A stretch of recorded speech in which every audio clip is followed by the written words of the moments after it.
So tonight's original now with in-depth reporting on a topic we've been watching. Morgan State University in Baltimore is one of the oldest historically black universities in the country. And more than 80 years ago, the community around it, the mainly white neighborhood around it, built an 8-foot wall around the school to separate it from their neighborhood. Now, that decades-old symbol of segregation, the so-called spite wall, is getting torn down. Aaron Gilchrist has more. Construction crews hard at work rebuilding after tearing down a painful piece of history at Morgan State University. When Morgan moved here in 1917, this entire community, it was all white, and they did not want a quote-unquote Negro college in their neighborhood. University President David Wilson described years of protests and efforts to keep Morgan State out of this neighborhood.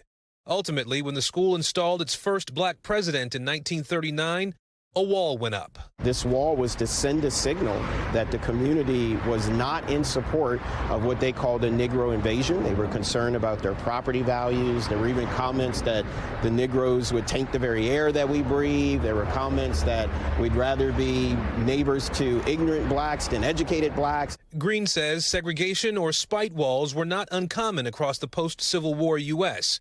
In the end, the spite aimed at Morgan State stood more than 1,200 feet long and more than 7 feet high.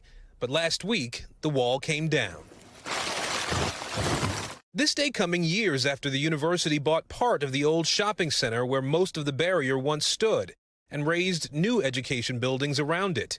Buildings on the same site where in the 1950s Morgan State students once demonstrated to integrate the movie theater and other businesses that predominantly served the residents on the other side of that wall. Tearing it down starts the last phase of hundreds of millions of dollars in development, a symbolic opening of a path to the future that brought tears to President Wilson's eyes. I realized at that moment the amount of hate that actually went into building a physical barrier to prevent people like me from simply walking across the street.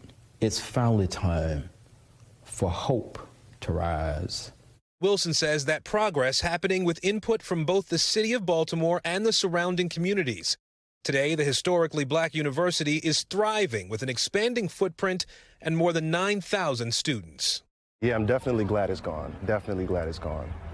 Shouldn't have been up in the first place. I am actually glad that our university is knocking it down and we're able to move forward and progress as a university, and like students don't just have to be reminded of this thing. A portion of this wall is still standing and it will stay up. The purpose changes though. It now becomes a tool for teaching. Architecture professor Dale Green leading the effort to create a historical marker here with signage and photos, an effort to tell a more complete story. It's often said that there's the history that made America, and then there's the history that America made up. And so we're still trying to right that ship.